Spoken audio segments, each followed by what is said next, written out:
महाराष्ट्राचं आम्ही तिघच जण एक मुख्यमंत्री आणि 2 उपमुख्यमंत्री झालेत.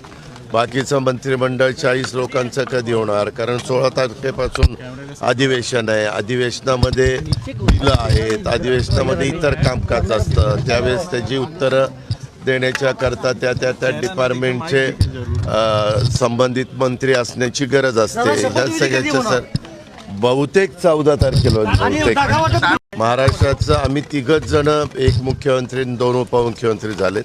बाकीचं मंत्रिमंडळ 40 लोकांचं कधी होणार? कारण 16 तारखेपासून अधिवेशन आहे. अधिवेशनामध्ये बिलं आहेत, अधिवेशनामध्ये इतर कामकाज असतं. त्यावेळेस त्याची उत्तरं देण्याच्या करता त्या डिपार्टमेंटचे संबंधित मंत्री असण्याची गरज असते. ह्या सगळ्याच्या सर बहुतेक 14 तारखेला महाराष्ट्राचं आम्ही तिघच जण एक मुख्यमंत्री आणि 2 उपमुख्यमंत्री झालेत. बाकीचं मंत्रिमंडळ 40 लोकांचं कधी होणार? कारण